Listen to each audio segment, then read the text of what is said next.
Hello friends, मैं जहूरुद्दीन मनियार अपने YouTube channel पर आप सबका स्वागत करता हूं।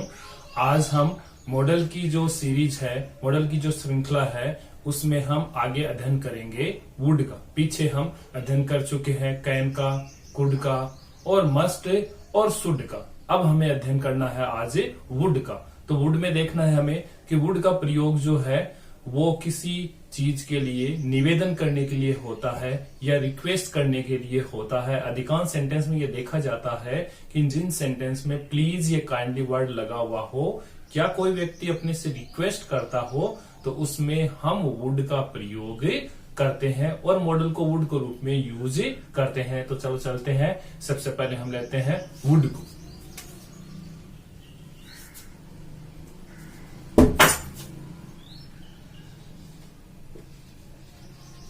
वुड मीन्स प्रार्थना।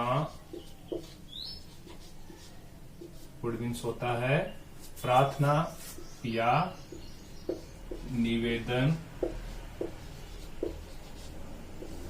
करना।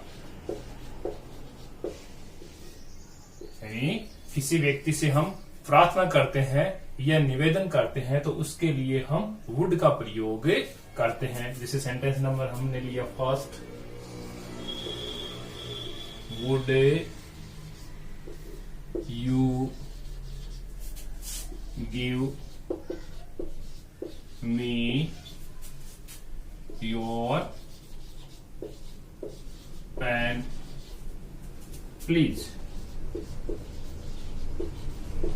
Would you give me your pen please. अब इस तरीके से हम किसी व्यक्ति से कोई चीज मांगते हैं या उसके लिए रिक्वेस्ट करते हैं तो हम वुड का प्रयोग करते हैं। जैसे सेकंड सेंटेंस दिया हुआ है, would you like to talk, would you like to talk with me. With me हम रिक्वेस्ट करते हैं कि क्या तुम मेरे साथ बात करना पसंद करते हो। इस तरीके से यदि किसी व्यक्ति से हम रिक्वेस्ट करते हैं तो उसके लिए हम वुड का प्रयोग करते हैं। आगे हम लेते हैं विल और सेल का प्रयोग। विल सेल में ये होता है कि दृढ़ निश्चय करने के लिए, यानी कोई व्यक्ति जब किसी कार्य को करने के लिए दृढ़ निश्चित हो जाता है उसके लिए हम विल और सेल का यूज करते हैं। तो इसमें विशेष बात ये ध्यान रखने वाली है कि यदि कर्ता आई या वी हो तो हमें उसके साथ विल का यूज करना है, जबकि ये टेंस में उल्टा होता है, आई और वी के साथ सेल का यूज होता है, जबकि मॉडल में हमें उसका विपरीत यूज करना है। कोई व्यक्ति हमें धमकी दे रहा है, जैसे I will break your teeth, मैं तुम्हारे दांत तोड़ दूंगा। I will kill you. तो इस तरीके से जो सेंटेंस है, इन सेंटेंस के अंदर हम आई और वी के साथ विल लगाएंगे और बाकी सभी कर्ताओं के साथ हम सेल का यूज करेंगे। जैसे she shall come here at 4 PM tomorrow, कि कल 4 बजे वो यहाँ आएगी। वो सुनिश्चितता है, इसलिए हम सी के साथ सेल का प्रयोग करेंगे। तो चलते हम कि विल सेल का प्रयोग किस प्रकार होता है। तो विल सेल में होता है दृढ़ निश्चय करने के लिए। सेंटेंस हम लेते हैं। फर्स्ट सेंटेंस दिया हुआ है, जैसे मान लो आई विल किल यू। अब इसमें अगला जो सामने वाला व्यक्ति है उसको वो जान से मारने की धमकी देता है, इसलिए उसने यूज किया है विल का। सेकंड सेंटेंस दिया हुआ है कि सी सेल। अब यहां सी के साथ विल नहीं आया, क्या आया? Shall. She cell return my book. At cell return my बुक एट 4 PM टुमारो, कि कल 4 बजे वो मेरी पुस्तक लौटा देगी। ये बात सुनिश्चित है, इसीलिए इसी प्रकार हम यूज करते हैं। जैसे मान लो हमें सेंटेंस दिया हुआ है, we cell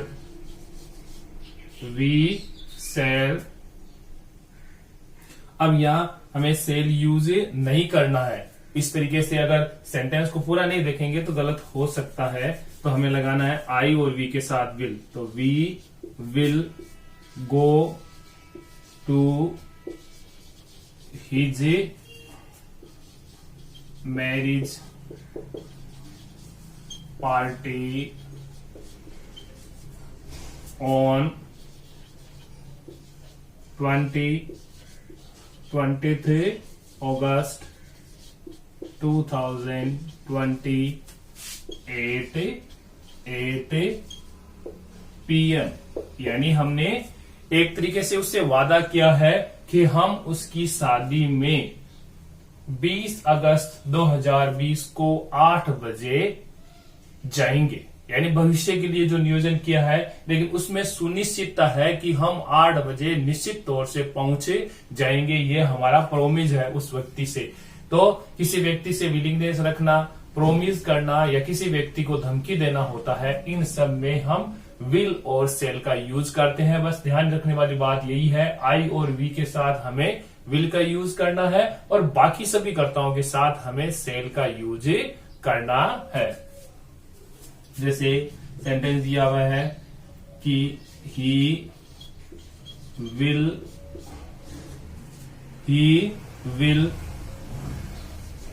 donate his blood. He will donate his blood for the poor persons।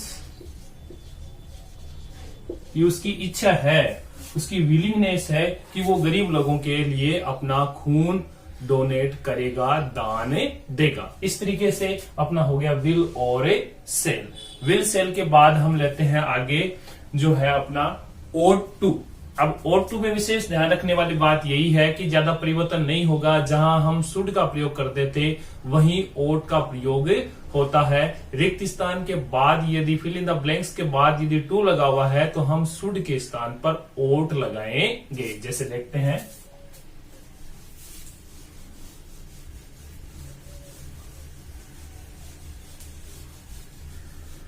क्योंकि ought to है वो बहुत ही कम हमें सेंटेंस देखने को मिलते हैं इसके, और बहुत ही कम इसका यूज होता है। लेकिन देख लेते हैं, कई सेंटेंस में लगा हुआ आ जाए तो हम कंफ्यूज हो जाएंगे कि ये ought होता क्या है। ought to इसका अर्थ होता है चाहिए, अर्थ होता है चाहिए। ought to का अर्थ क्या होता है? चाहिए। यानी हमें अपने से बड़ों का सम्मान करते रहना चाहिए, हमें झूठ नहीं बोलना चाहिए। इस तरीके से जो नैतिक कर्तव्यों का हमें बोध करवाया जाता है शुड में, वही इसमें है। शुड में हमें रिक्त स्थान के बाद में टू नहीं लगा हुआ मिलेगा, जबकि यदि रिक्त स्थान के बाद टू लगा हुआ है फिल इन द ब्लैंक्स में तो हम शुड के स्थान पर ought to का प्रयोग करेंगे। जैसे सेंटेंस दिया हुआ है, we ought to respect our teachers। We ought to respect our teacher। हमें अपने जो गुरुजन है उनका सम्मान करते रहना चाहिए। अब रिक्त स्थान में ये रिक्त स्थान जो दिया हुआ है हमें, इसके तुरंत बाद में हमें टू मिलेगा तो हम शुड के स्थान पर ought to का प्रयोग करेंगे। जैसे यू टू दिखा हुआ है, नॉट टेल ए लाई, कि आपको झूठ नहीं बोलना चाहिए। अब यहां टू लगा हुआ है तो हम यहां फिल इन द ब्लैंक्स में ought भर देंगे। ought to not tell a lie, कि तुम्हें झूठ नहीं बोलना चाहिए। इसी तरीके से कि द रिच पर्सन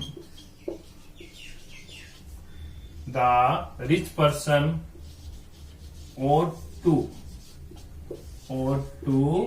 ये भर दिया हमने, टू लगा हुआ है, हेल्प द पुअर मैन, कि धनवान व्यक्ति को गरीब जो व्यक्ति है उनकी सहायता करनी चाहिए, यह उनका नैतिक कर्तव्य है।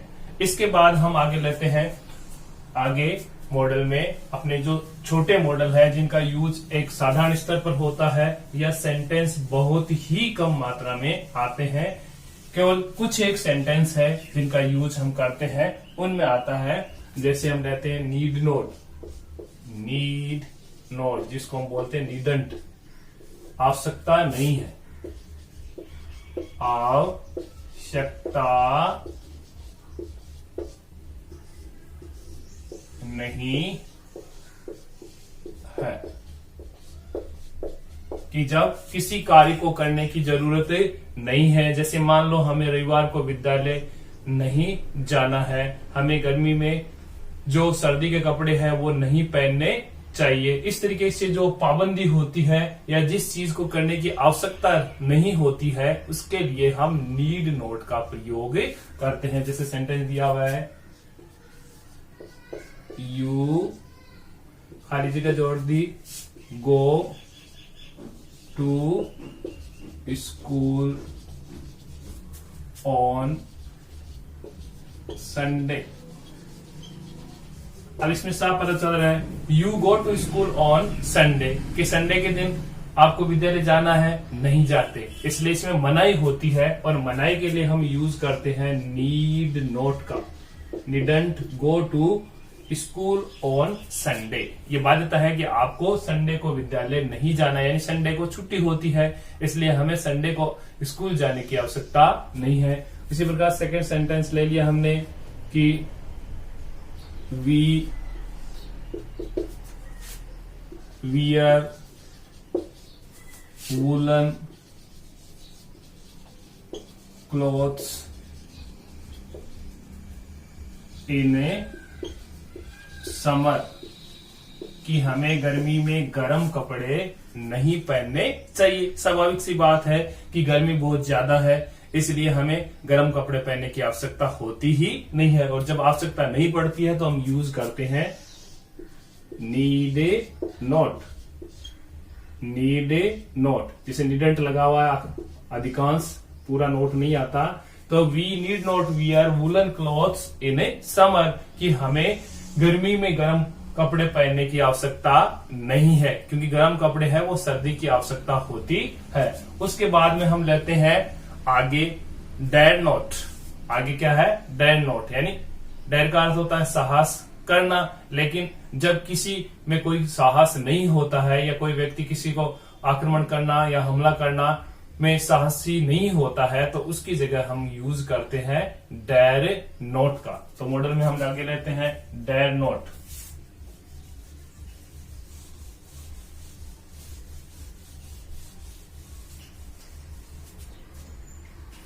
डेयर नॉट, डेयर नॉट, साहस न करना, साहस न करना, यानी किसी काम को करने की उसके पास साहस नहीं होता है, उसके पास कैपेसिटी नहीं होती है, तो हम यूज करते हैं डेयर नॉट का। जैसे सेंटेंस दिया हुआ है, Pakistan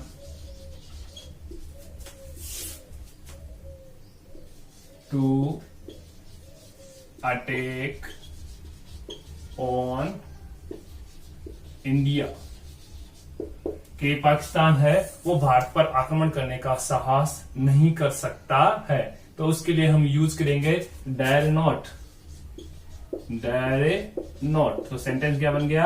Pakistan dare not to attack on a India. इसी प्रकार सेकंड सेंटेंस है कि they dare not to swim cold water, कि वे ठंडे पानी में तैरने का साहस नहीं करते हैं, यानी साहस नहीं कर पाते हैं, उनमें इतना हिम्मत नहीं है कि वो ठंडे पानी में तैर ले या ठंडे पानी में उतरे जाए। तो ऐसा है तो उसके लिए हम यूज करेंगे डायरेक्ट नोट, उनमें सहा से नहीं है। उसके बाद हम आगे यूज करते हैं मॉडल में कि यूज्ड टू यानी प्रायतः या प्रायकर या लगातार प्राय या लगातार, यानी कोई कार्य जो हम भूतकाल में लगातार उसको किया करते थे उसको दर्शाने के लिए हम यूज्ड टू का प्रयोग करते हैं मॉडल के रूप में। लेकिन ये पास्ट फॉर्म में यूज होता है और हमेशा अपने जो पास्ट हैबिचुअल कार्य थे उनको दर्शाने के लिए हम यूज्ड टू का प्रयोग करते हैं। जैसे सेंटेंस दिया हुआ है कि I used to play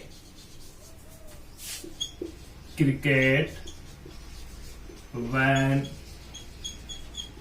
I was young। Sentence होगा I play cricket when I was young, जब मैं जवान था तब मैं प्रायकर क्रिकेट खेला करता था। तो उसके लिए हम लगा देंगे मॉडल के रूप में यूज्ड टू।